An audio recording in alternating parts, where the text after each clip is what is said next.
Coming up on Network Africa. The Russian African Corps strikes Mali militants after thwarting an attempted coup last month.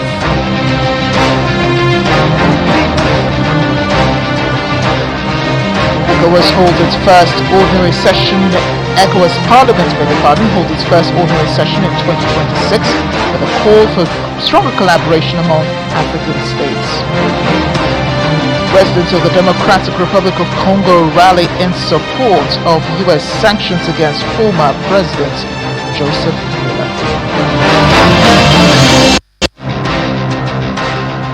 Welcome to the program, everyone. I'm Amarachi Ubani in Lagos. We begin with the new footage from Mali showing Russia's Africa Corps blasting a group of Mali militants with machine guns from a helicopter. It was published by the Corps, a video shot on Sunday showing soldiers aiming from the helicopter and firing on armed groups linked to Jamaat Nusrat al-Islam Wal Muslimin and the Azawad Liberation Front as it flew over the military positions. Just last week, the Russian Defense Ministry reported its Africa Corps had foiled a coup attempt in Mali. Mali's President General Assimi Goïta has described the attack as part of a wider destabilization campaign backed by external forces. The attacks by the armed groups have claimed the life of Mali's Defense Minister Sadio Kamara, highlighting the growing stakes in Mali's ongoing security crisis.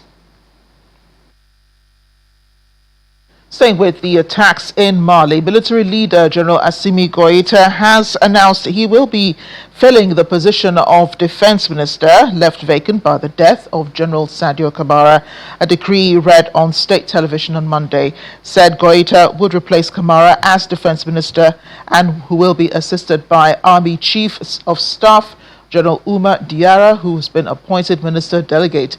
Goïta's decision to simultaneously lead the presidency and the defense ministry is likely to be interpreted as an attempt to consolidate power or at a time when his authority appears to be threatened. ECOWAS has taken keen interest in developments in Mali on Monday. The parliament converged on the Nigerian capital Abuja for its first ordinary session. Speaker of the parliament, Hajja Ibrahima, described recent terrorist attacks as a threat not just to regional security but also to food systems and agricultural productivity. She emphasized the need for stronger collaboration among member states to address emerging threats, particularly insecurity and political instability in parts of West Africa.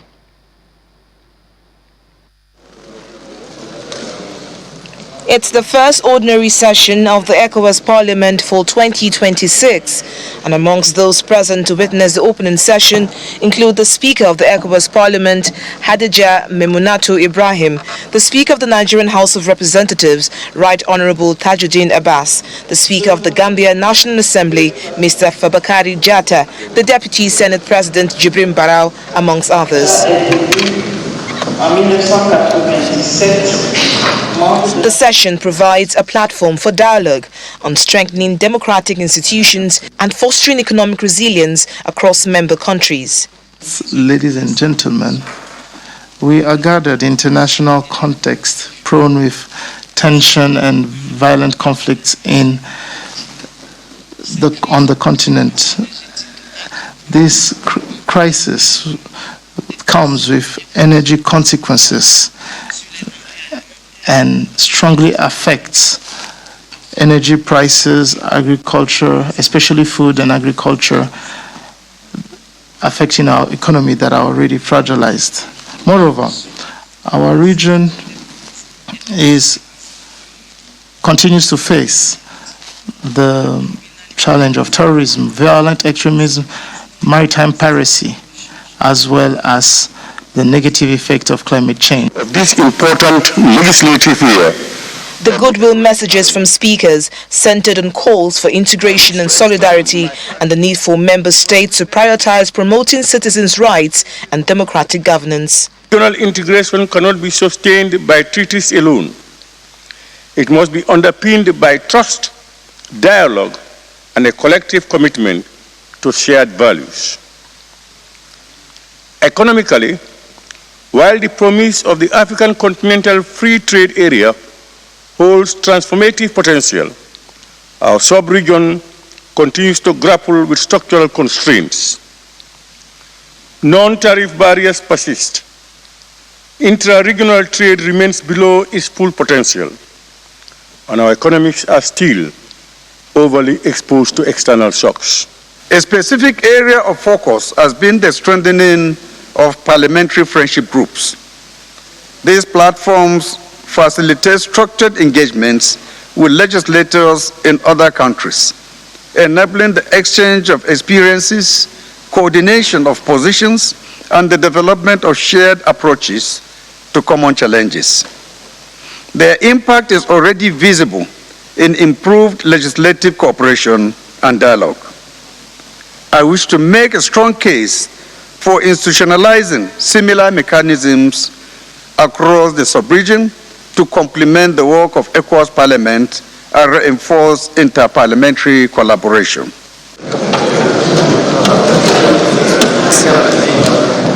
For 2 weeks, the lawmakers are expected to review reports from various committees, consider community policies, and assess the implementation of existing protocols within the sub-region. From Abuja, Victoria Longjan, Channels Television News. Let's turn to South Africa now, where health officials have been on high alert since news of a suspected hantavirus outbreak linked to a cruise ship off the coast of Cabo Verde. Authorities have refused to let the vessel dock, keeping it in open waters as medical teams race to contain the situation.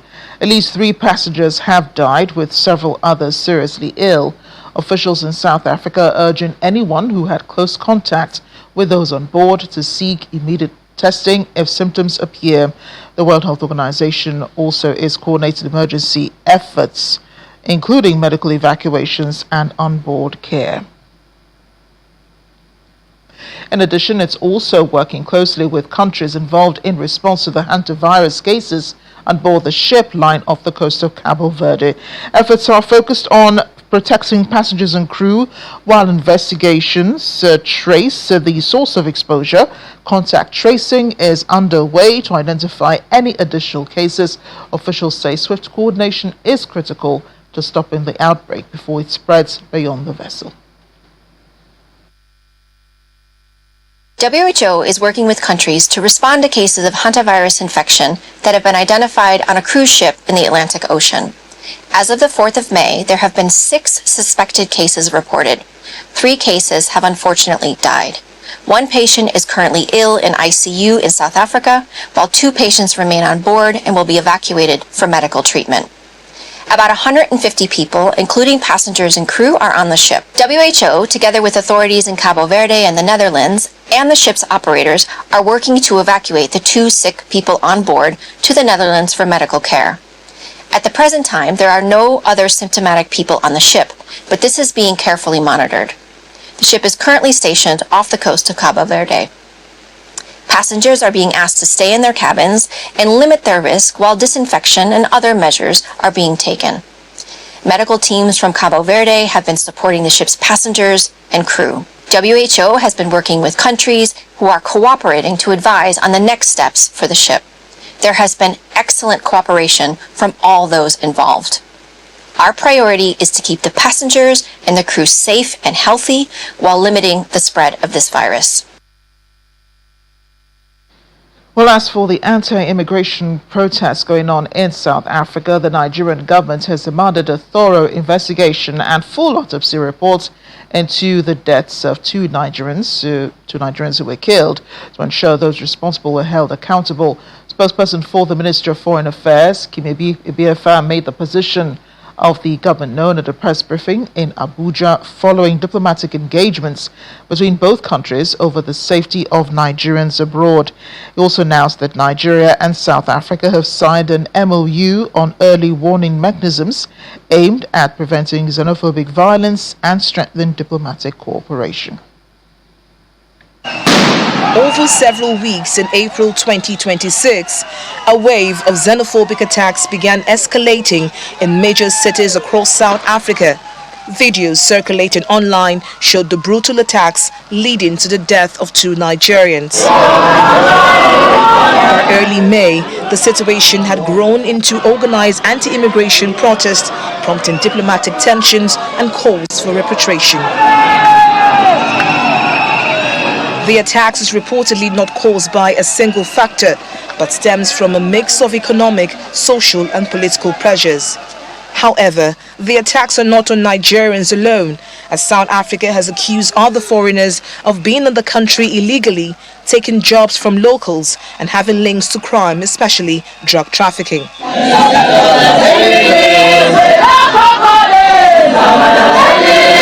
Anti-immigrant groups connected with the recent attacks, like the Operation Dudula and its affiliates, have been stopping people outside hospitals and schools, demanding to see their identity papers, urging foreign-owned businesses to shut down due to the violence.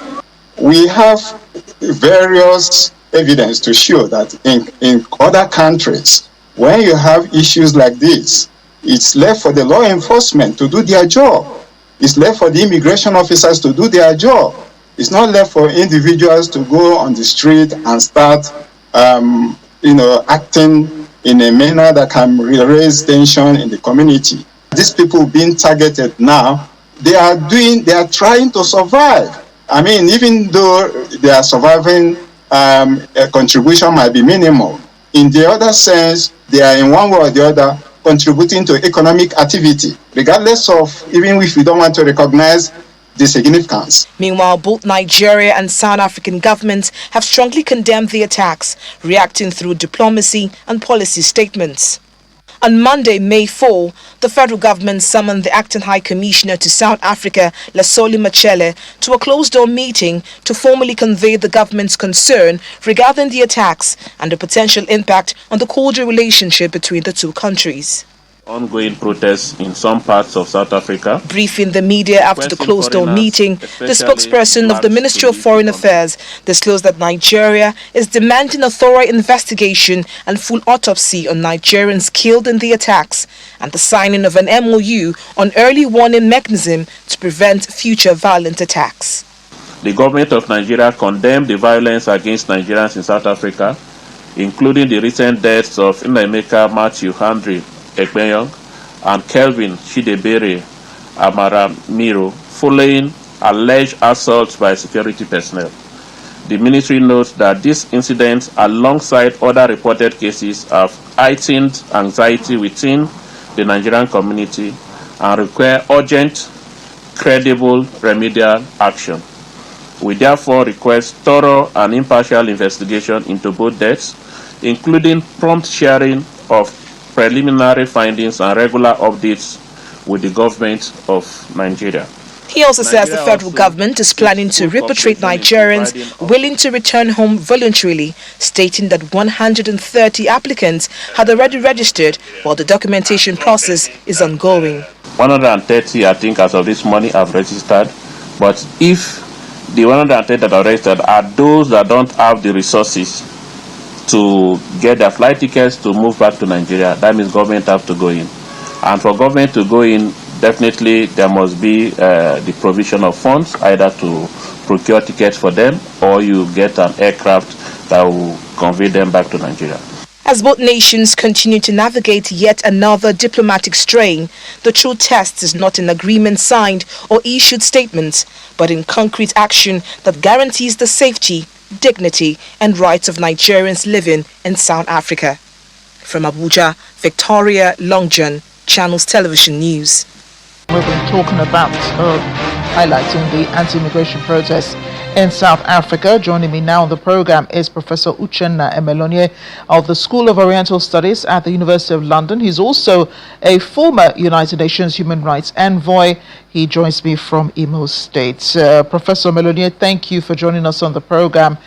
And you've called for ECOWAS and civil society organizations to scale up advocacy and response efforts in recent attacks against foreigners in South Africa. Could you give directions as to what else they can do? Thank you, Malachi. Thanks for having me here. In my previous engagement on this matter, I have highlighted the seriousness of the incidents that we are experiencing in South Africa and called it the right name, which is xenophobic attacks. Having said that, and having called for the civil society organizations and the ECOWAS community to intervene, there are still other options that can be explored. The first is the option that the government of South Africa should explore, which is to immediately protect Nigerians resident in South Africa, or all Africans resident in South Africa. That's responsibility. It's core in their treaty obligation. The responsibility and the duty to protect cannot be washed away. Secondly, the government of Nigeria should continue their diplomatic pressure on South Africa. I saw a bit of the photo shoot of the encounter between the permanent secretary of the Ministry of Foreign Affairs and the acting ambassador of South Africa. The optics of the pictures does not convey the seriousness of the matter. And this is a very serious matter that should be sternly dealt with. People are dying, Nigerians are suffering, but Nigerians are losing valuable properties in South Africa, and this should not be taken lightly. And thirdly, which is an option that is still open, this matter should be escalated to the regional bloc. ECOWAS can deal with it as a community, because ECOWAS community rank first and third in the ranking of countries affected by this, and this is Nigeria and Ghana. Beyond ECOWAS as well is the fact that Nigeria can trigger the African Union to convene a special session of the African Commission on Human and People's Rights for this matter to be addressed, for the xenophobia attack of Nigeria to be addressed, where the African Commission would pass a resolution impressing upon South Africa to do the needful. And the needful in this case is to protect. And by protection, we mean stop the attacks, arrest the perpetrators, prosecute the perpetrators, and most importantly, look at providing a sustainable, durable solution to the crisis. Some people call it a never again commitment, a guarantee of never again. If you know, historically, this matter happened for the first time in 2008. Right. The second attack happened in 2015. It happened in 2019, and it's happening now. So this is a trend, this is a pattern, and we should be able to curtail this. Indeed. And Nigeria is already planning the repatriation of citizens from South Africa. I understand at least 120 people have shown positively responded to efforts to return to Nigeria. There's also early warning signals, as indicated by the spokesperson for the Ministry of Foreign Affairs. Apart from all of this, the promise, of course, for both countries to work together, do you think this is a strong enough response by Nigeria, the fact that, the acting High Commissioner was summoned? This is a problem, as you have highlighted, has happened, intermittently over the years. What response would be strong enough for Nigeria so that South Africans get it, that they can't keep doing this? I would also go back to the comment in your news where Nigeria is signing an MOU with South Africa in this material time. That is not acceptable. I mean, what nature of MOU are we dealing with when we are in the middle of a crisis? So in this middle of the crisis, what should be very important is the immediate action to protect people in South Africa, and not an MOU that needs a long period of time to be implemented. And by the way, MOU are just aspirational. They are not in any way an obligation. We have an obligation, which is the law. South Africa has signed to the International Covenant on Civil and Political Rights, which is binding in South Africa. South Africa has also signed the International Covenant on Economic, Social, and Cultural Rights. South Africa is a member state of the African Charter. However, even internally, the Constitution of South Africa guarantees and prohibits discrimination. So these are all legal frameworks that we have to deal with, and not an MOU. Having said that, the fact that the government of Nigeria is willing to repatriate Nigerians home, it's okay, but that is not a preventive measure.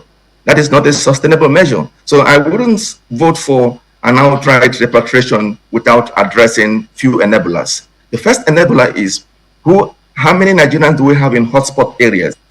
Can we move them from hotspot area A to a safe area B? It is when we must have exhausted that we now look at repatriation, because this violence happens in pockets of communities in South Africa. It is not so overwhelming that the whole of South Africa is unsafe. There are safe enclaves in South Africa. And this should be the first port of call for Nigeria to relocate those that need relocation. And in any case, because relocation and repatriation is a voluntary decision, if a Nigerian wants to come back, obviously Nigeria is open to every Nigerian to return. But as a government policy, as a foreign policy measure, this should not be the first reaction of the government of Nigeria. They exactly by doing this is a response to the expectations of the xenophobic attack. They want you to leave. Nigerians who are legal in South Africa have the abundance of the laws, international, regional, and national, to protect them, and this is what Nigeria should trigger. Professor Uchenna Emelonie, thank you again for speaking to us about this and sharing your analysis and thoughts. Thank you so much. Protesters have taken to the streets of Kinshasa, the DRC capital, backing U.S. sanctions against former President Joseph Kabila. Crowds marched through the capital carrying banners demanding justice and denouncing alleged efforts to destabilize the country. Demonstrators voiced strong support for the current leader, Felix Tshisekedi, praising moves to restore sovereignty and security. The rally ended at the People's Palace, where organizers pledged to deliver a message of support to the U.S. Embassy. The sanctions are part of wider efforts to address ongoing violence in eastern DR Congo. Sudan has accused neighboring Ethiopia and the United Arab Emirates of orchestrating drone strikes on its main airport, describing the assault as direct aggression. The international airport located in the capital was hit on Monday, along with the military installations in the greater Khartoum area. Recent drone strikes have shattered a period of relative calm in Khartoum, which came after the paramilitary Rapid Support Forces was pushed out by the Sudanese military last year. Ethiopia has said accusations that it was involved in the airport attack are baseless. The UAE has not commented yet, but has previously denied involvement in the Sudanese conflict. In the meantime, Sudan has recalled its ambassador to Ethiopia for consultations over the attack. Well, here in Nigeria, the Lagos State government has taken a significant step in advancing disability inclusion as it distributes 88 specialized pediatric wheelchairs and other assistive devices to children with special needs through the support of development partners, all tailored to meet the specific needs of identified children across the state.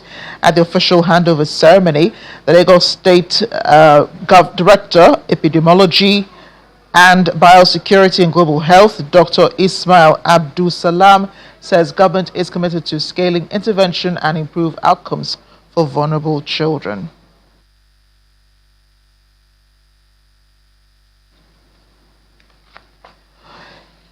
Well, Jews have been coming from around the world to Jubeirah Island in Tunisia, where the annual Ghiriba pilgrimage is taking place. It is considered one of the most significant Jewish religious and tourism events in Africa.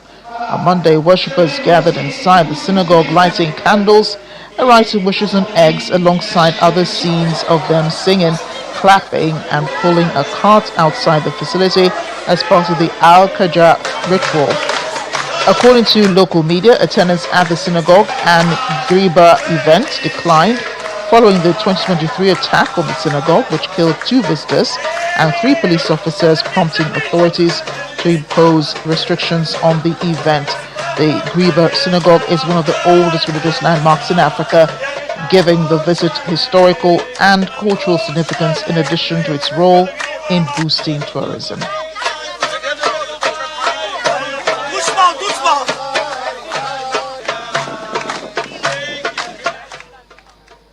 As we end the program today, did you know that the oldest pieces of mathematics isn't in a book but carved in a bone?